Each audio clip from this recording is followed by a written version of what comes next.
વિદ્યાર્થી મિત્રો, અમારી યુટ્યુબ ચેનલ ટીચિંગ મેથ્સ એલજીમાં આપનું હાર્દિક સ્વાગત છે. મિત્રો, આજે ધોરણ 9માં જે ટીએસટી એટલે કે પ્રખરતા શોધ કસોટીનું પેપર લેવલ છે તે પેપર 1નું આજે આપણે સંપૂર્ણ અને સચોટ સોલ્યુશન કરીશું. જો મિત્રો તમે પૂરેપૂરો વિડીયો જોશો તો તમને અહીં ખ્યાલ આવશે અને તમારે પેપર 1માં કેટલા પ્રશ્નોના જવાબ સાચા પડ્યા છે એ પણ તમને ખ્યાલ આવશે. જો મિત્રો તમે ચેનલમાં નવા હો, હજુ સુધી ચેનલને સબસ્ક્રાઇબ ના કરી હોય તો ચેનલને સબસ્ક્રાઇબ કરવા વિનંતી, જેથી તમને જે નવી નવી અપડેટ આવે છે તે અપડેટ મળતી રહે. મિત્રો, હવે વધુ સમય લેતા આપણે પેપર જોઈશું. એમાં ગુજરાતી જે પહેલા જે પ્રશ્નો પૂછાયેલા છે તે ગુજરાતી ભાષાના પ્રશ્નો પૂછાયા છે. તેમાં એક પેરેગ્રાફ આપેલો છે અને એના આધારે પ્રશ્નોના જવાબ આપવાના હતા. તેમાં પહેલો પ્રશ્ન પૂછાયો છે, શિક્ષણનો સાચો અર્થ શું છે? તો એમાં જવાબ આવશે 2. જીવનમાં યોગ્ય દિશા અને સંસ્કાર આપવું. આગળ જોઈશું તો 2. શિક્ષિત વ્યક્તિ શું કરે છે? તો જવાબ આવશે ડી. સમાજના વિકાસમાં ફાળો આપે છે. ત્રીજા નંબરમાં જવાબ આવશે સાચો મિત્ર કોણ ગણાય છે? તો જવાબ આવશે સી. જે મુશ્કેલીમાં પણ સાથે રહે. 4. સાચી મિત્રતા શું આપે છે? જવાબ આવશે એ. આનંદ અને આત્મવિશ્વાસ. આગળ જોઈશું તો એ 5મા નંબરમાં જવાબ આવશે, પ્રશ્ન વાંચીશું, મહેનતુ વ્યક્તિ કઈ રીતે વર્તે છે? જવાબ આવશે બી. સતત પ્રયત્ન કરતો રહે છે. 6. મહેનતથી શું મળે છે? જવાબ આવશે સી. માન, સન્માન અને સંતોષ. આગળ 7. કવિતામાં પાંદડા કેવી રીતે વર્ણવાયા છે? જવાબ આવશે સી. નાચતા અને આનંદ વ્યક્ત કરતા. 8. પ્રકૃતિના કયા તત્વો સંગીત રચે છે? જવાબ આવશે એ. પવન અને નદી. આગળ જોઈશું તો મિત્રો એ 9મા નંબરમાં જે કાવ્યના આધારે પ્રશ્નો આપવાના છે. ગાંધીજી કયા માર્ગના અનુયાયી હતા? જવાબ આવશે ડી. સત્ય અને અહિંસા. 10મા જવાબ આવશે, કવિએ ગાંધીજીને કેવી રીતે વર્ણવ્યા છે? જવાબ આવશે એ. મહાન આત્મા તરીકે. 11. શબ્દકોશ કે કક્કાવારી પ્રમાણે નીચેનામાંથી કયો વિકલ્પ યોગ્ય છે તે દર્શાવો. તો જવાબ આવશે સી. કઠોળ, ક્ષમા, ખાણ, ગામડું, ઝાડ. સાચો જવાબ સી આવશે. 12. નીચેનામાંથી અર્ધ સ્વર કયા છે તે ઓળખાવો. જવાબ આવશે એ. ર અને લ. 13. નીચેના શબ્દોમાંથી ખોટી જોડણી ધરાવતો શબ્દ શોધો. તો જવાબ આવશે ડી. વિલક્ષણ એ ખોટી જોડણી છે. 14. અમારી પરાધીનતા અને સાલવા લાગી. આ વાક્યમાં પરાધીનતા શબ્દ કઈ સંજ્ઞા બને છે? સાચો વિકલ્પ શોધો. જવાબ આવશે બી. ભાવવાચક સંજ્ઞા. 15. નીચે આપેલા વાક્યમાં રેખાંકિત વિશેષણનો પ્રકાર કયો છે તે સાચો વિકલ્પ શોધીને જણાવો. અહીં સફેદ, તો સફેદ એ ગુણવાચક વિશેષણ છે એટલે સાચો જવાબ બી આવશે. આગળ અહીં 16. નીચેનામાંથી કયો સંધિ વિગ્રહ સાચો છે? જવાબ આવશે સી. વિદ્યા પ્લસ ઉપાસના. 17. નીચે આપેલા સમાનાર્થી શબ્દની કઈ જોડ બંધ બેસતી નથી? તો જવાબ આવશે ડી. મંદ, જલદ. આ રીતે મિત્રો આજે જે પેપર લેવલ છે તેમાં પ્રશ્નો પૂછાયેલા છે. ખાસ મિત્રો તમારે છેલ્લા સુધી વિડીયો જોવાનો રહેશે તો તમને ખ્યાલ આવશે કે આજે જે પેપર લેવલ છે એમાં 100 ગુણમાંથી તમારે કેટલા પ્રશ્નોના જવાબ સાચા પડ્યા છે એ જરૂર કમેન્ટ બોક્સમાં જણાવવાનું રહેશે. આગળ જોઈશું તો 18. નીચે દર્શાવેલ વિરુદ્ધાર્થી પૈકી કયા વિકલ્પના વિરુદ્ધાર્થી જોડ સાચી નથી તે શોધીને લખો. તો મિત્રો એ જોડ સાચી નથી એવું કહ્યું છે એટલે જવાબ બી આવશે. મિજબાની, ઉજાણી, વિટંબણા તો મૂંઝવણ. આ વિરુદ્ધાર્થી જોડ સાચી નથી. 19. નીચે આપેલ તળપદા શબ્દો અને તેના શિષ્ટ રૂપ આપ્યા છે. આ પૈકી કઈ જોડના તળપદા શબ્દનું શિષ્ટ રૂપ સાચું નથી તે શોધીને દર્શાવો. તો જવાબ આવશે એ. જડવું તો વાવવું, સમે તો સામે. આ શિષ્ટ રૂપ સાચું નથી. આગળ એ 20માં આપેલું છે કેટલાક રૂઢિપ્રયોગો આપેલા છે તેના અર્થ તો જોડકા જોડવાના છે. તો તેમાં સાચો જવાબ ડી આવશે. અહીં પહેલામાં બી, પનારે પડવું તો માથે પડવું, જીભ ન ઉપડવી તો બોલવાની હિંમત ન હોવી, ગોઠવી જવું તો જવાબ છે એક ફાવટ આવવી, અને ડીંગ થઈ જવું તો જવાબ છે આભા બની જવું. આ રીતે સાચો જવાબ ડી આવે છે. 21. 21માં સાચો જવાબ આવશે કહેવતોનું જોડકું પરસ્પર વિરોધી છે. તો જવાબ આવશે ડી ધીરજના ફળ મીઠા તો ઉતાવળે આંબા ન પાકે. આ બંને કહેવતો પરસ્પર વિરોધી છે. 22 નીચેનામાંથી શબ્દ સમૂહ માટે દર્શાવેલ એક શબ્દ પૈકી કયો સાચો નથી તે શોધીને લખો. તો જવાબ આવશે એ દોષ બદલ ધમકાવવું તો નિર્દોષ. આ સાચો શબ્દ નથી. 23 તો એ દૂરબીન શબ્દના સ્વર વ્યંજન છૂટા પાડો. તો જવાબ આવશે મિત્રો એ સી અને ડી બંને જવાબ સાચા છે. કારણ કે સી અને ડી તમે બંને જોઈ શકો છો સમાન આપેલા છે. તમે સી અને ડી ગમે બેમાંથી ગમે તે એક સિલેક્ટ કર્યો છે તો બંને જવાબ સાચા છે. 24 નીચેનામાંથી પૂર્વ પ્રત્યયવાળો શબ્દ શોધો. તો અસત્ય પૂર્વ પ્રત્યયવાળો શબ્દ છે. 25 જીવદયા શબ્દમાં નીચેના પૈકી કયો સમાસ થાય. તો જવાબ આવશે ડી તત્પુરુષ સમાસ. 26 સવાઈ ગુજરાતી લેખક તરીકે કયા સાહિત્યકારને ઓળખી શકાય છે. જવાબ આવશે એ કાકા સાહેબ કાલેલકર. 27 કવિ ત્રિભુવનદાસ પુરુષોત્તમદાસ લુહારનું ઉપનામ શું છે. જવાબ આવશે બે સુંદરમ. 28 ઇન્દ્ર રાજા રડે પડ્યા. આ વાક્ય કોણ બોલે છે. જવાબ આવશે ડી હરિલાલ. 29 ગુજરાતી ભાષાના ઉત્તમ આખ્યાનકાર અને માણભટ્ટ તરીકે કયા સાહિત્યકાર પ્રસિદ્ધ છે. જવાબ આવશે સે પ્રેમાનંદ.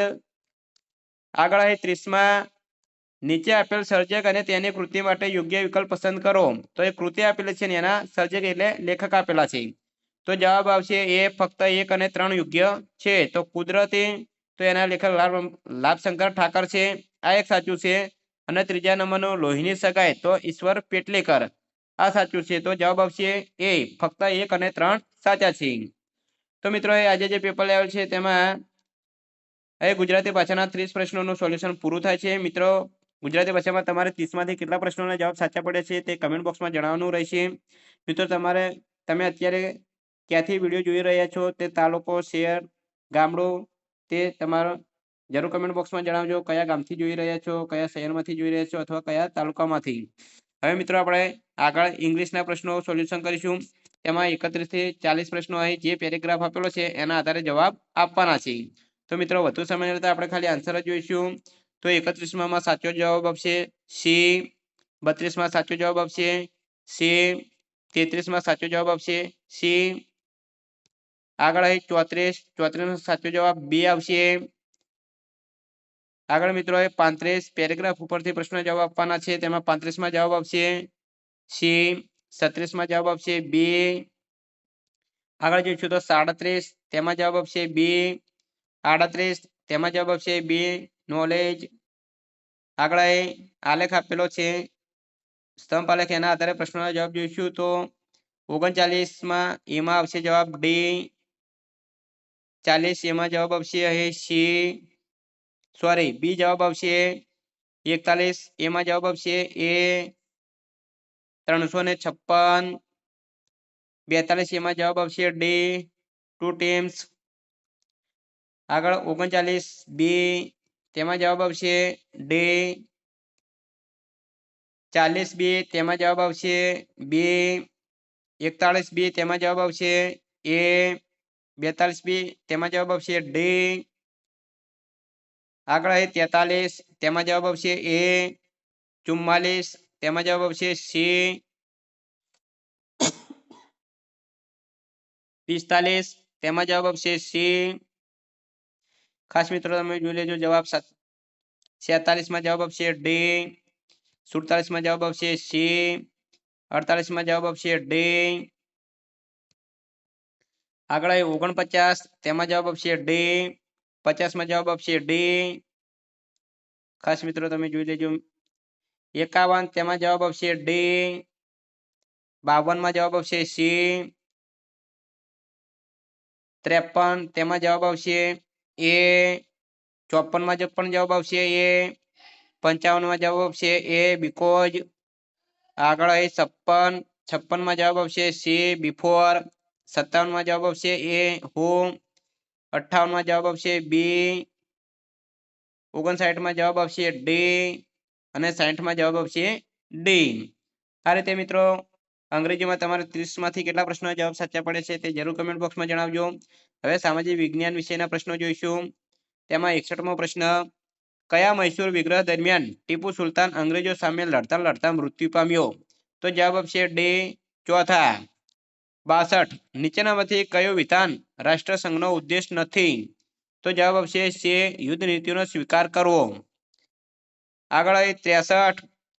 નીચેનામાંથી સંયુક્ત રાષ્ટ્રના અંગો સંબંધિત કયું વિધાન ખરું છે? તો જવાબ આવશે એ આંતરરાષ્ટ્રીય અદાલતનું મુખ્ય મથક નેધરલેન્ડના હેગ શહેરમાં છે. 64. કોણે રોલેટ એક્ટને કાળો કાયદો કહ્યો છે? જવાબ આવશે એ ગાંધીજીએ. આગળ 65. નીચેનામાંથી બંધારણ ઘડતર પ્રક્રિયા સંબંધિત કયું વિધાન ખોટું છે? તો જવાબ આવશે બે. બંધારણ સભાના અધ્યક્ષ ડોક્ટર ભીમરાવ આંબેડકર હતા. 66. ભારતમાં મૂળભૂત ફરજ દિન તરીકે ક્યારે ઉજવવામાં આવે છે? જવાબ આવશે એ 6 જાન્યુઆરીએ. આગળ 67. મને ઓળખો. હોદ્દાની રૂએ હું રાજ્યસભાનો સભાપતિ છું. તો જવાબ આવશે સી ઉપરાષ્ટ્રપતિ. 68. ભારતને ઉત્તરે ચીન તો ભારતને દક્ષિણે? તો જવાબ આવશે ડી માલદીવ આવે. આગળ જોડકા જોડો. તેમાં જવાબ આવશે સી કિંમતી ધાતુમય ખનિજ તો પ્લેટિનમ છે. બીજામાં હલકી ધાતુમય ખનિજ તો ટાઇટાનિયમ આવશે.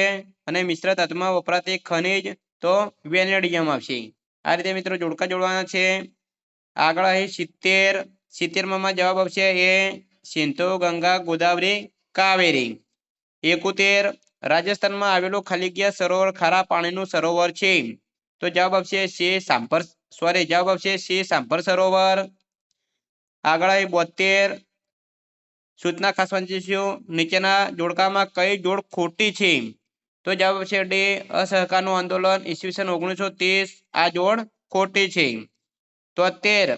કયા ગવર્નર જનરલને ઉદાર ગવર્નર જનરલ તરીકે ઓળખવામાં આવે છે? તો જવાબ આવશે એ વિલિયમ બેન્ટિંગને. 74. રશિયામાં બોલ્શેવિક ક્રાંતિ ક્યારે થઈ હતી? જવાબ આવશે સી ઈસવીસન 1917માં.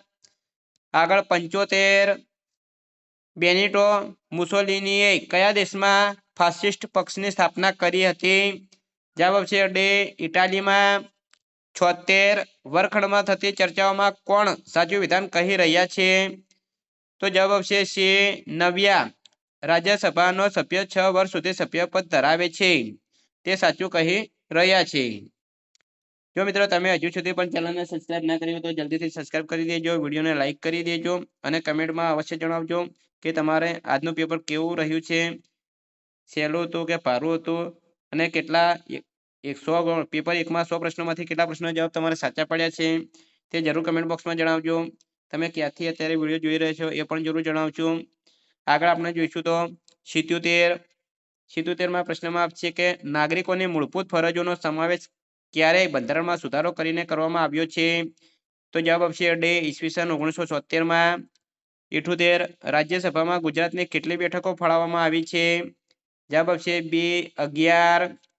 79. ભારતમાં કેન્દ્ર સરકારનો બધો વહીવટ કોના નામે થાય છે? જવાબ આવશે બી રાષ્ટ્રપતિના. 80. ભારતને પ્રમાણ સમય રેખા ખાલી જગ્યા રાજ્યોમાંથી પસાર થાય છે. તો જવાબ આવશે સી 5. 81. ભૂસંચાલનની તકનીકો એટલે કે પ્લેટો જ્યારે એકબીજાની નજીક આવી રહી હોય ત્યારે તેને ખાલી જગ્યા કહે છે. તો જવાબ આવશે એ અભિસારી પ્લેટ. આગળ 82માં મિત્રોએ યોગ્ય વિકલ્પ પસંદ કરવાનો છે. તેમાં જવાબ આવશે એ. આગળ 83. ભૂપૃષ્ઠના આધારે મેદાની પ્રદેશને 4 વિભાગોમાં વિભાજિત કરવામાં આવ્યા છે. તેમાંથી કયો વિકલ્પ સાચો નથી? તો જવાબ આવશે સી લંગર. 84. ભારત જૈવ વૈવિધ્યની દ્રષ્ટિએ વિશ્વમાં ખૂબ જ સમૃદ્ધ બૃહદ જૈવ વૈવિધ્ય ધરાવતા દેશોમાં કેટલામાં ક્રમે આવે છે? જવાબ આવશે સી 6. 85. ખાલી જગ્યા વિશ્વની પ્રાચીનતમ ગિરિમાળા પૈકીની એક છે. તો જવાબ આવશે ડી અરવલ્લી. 86. હિમાલયમાંથી નીકળતી કઈ નદી ગંગા નદીને મળતી નથી? તો જવાબ આવશે ડી ઝેલમ નદી. 87. સંયુક્ત યાદીમાં કેટલા વિષયોનો સમાવેશ કરવામાં આવ્યો છે? જવાબ આવશે સી 47. 88. કેટલા વર્ષ કે તેથી વધારે ઉંમરના ભારતના કોઈપણ નાગરિકને મત આપવાનો અધિકાર છે? તો જવાબ આવશે બી 18. 89 ભારત સરકારની હવામાન ખાતાની મુખ્ય કચેરી ક્યાં આવેલી છે? જવાબ આવશે એ દિલ્હીમાં. 90 સર્વોચ્ચ અદાલતના મુખ્ય ન્યાયાધીશની નિવૃત્તિ વય ખાલી ગયા વર્ષ નિર્ધારિત કરવામાં આવી છે? તો જવાબ આવશે ડી 65. આગળ આપણે સામાન્ય જ્ઞાનના પ્રશ્નો જોઈશું. તેમાં 91મો પ્રશ્ન, મહાનગરપાલિકાના વહીવટી પાંખના વડા ખાલી ગયા હોય છે? જવાબ આવશે ડી મ્યુનિસિપલ કમિશનર. 92 કોના પ્રયત્નોથી ભારતમાં અંગ્રેજી શિક્ષણ આપવાનો આરંભ થયો હતો? જવાબ આવશે એ મેકોલે. 93 નીચેનામાંથી કયું માધ્યમ મુદ્રિત માધ્યમ છે? તો જવાબ આવશે બે સમાચાર પત્રો. આગળ છે 94 કયા દિવસને યુએન દિવસ તરીકે વિશ્વભરમાં ઉજવવામાં આવે છે? જવાબ આવશે ડી 24 ઓક્ટોબર. 95 કયા દેશે વીટોનો સૌથી વધુ વખત ઉપયોગ કર્યો હતો? જવાબ આવશે ડી રશિયાએ. 96 અરવિંદ ઘોષે ખાલી ગયા નામના પુસ્તકમાં ક્રાંતિની યોજના આલેખી છે? જવાબ આવશે બે ભવાની મંદિર. આગળ 97 ગાંધીજીના આધ્યાત્મિક ગુરુ કોણ હતા? જવાબ આવશે બે શ્રીમદ રાજચંદ્ર. 98 નીચેનામાંથી કઈ જોડ સાચી છે? તો જવાબ આવશે એ જર્મની ચંપક રમણ પિલ્લાઈ. 99 રામાયણની રચના કોણે કરી હતી? જવાબ આવશે એ મહર્ષિ વાલ્મીકીએ. છેલ્લો પ્રશ્ન, વાનખેડે ક્રિકેટ સ્ટેડિયમ ક્યાં આવેલું છે? ક્રિકેટ પ્રેમીઓને તો આ પ્રશ્ન આવડી જ ગયો છે. જવાબ કે વાનખેડે સ્ટેડિયમ ક્યાં આવેલું છે? જવાબ આવશે બે મુંબઈ. તો વિદ્યાર્થી મિત્રો, આજે જે ધોરણ 9માં ટીએસટી એટલે કે પ્રખરતા શોધ કસોટી પેપર લેવાયેલ છે તે પેપરનું સંપૂર્ણ અને સચોટ સોલ્યુશન પૂરું થાય છે. જો મિત્રો તમારે 100 પ્રશ્નોમાંથી કેટલા પ્રશ્નોના જવાબ સાચા પડે છે તે જરૂર કમેન્ટ બોક્સમાં જણાવજો. અને મિત્રો પેપર 2 નેક્સ્ટ વિડીયોમાં આપણે પેપર 2 નું સોલ્યુશન મૂકીશું, તે ખાસ જોજો. જય હિન્દ, જય ભારત.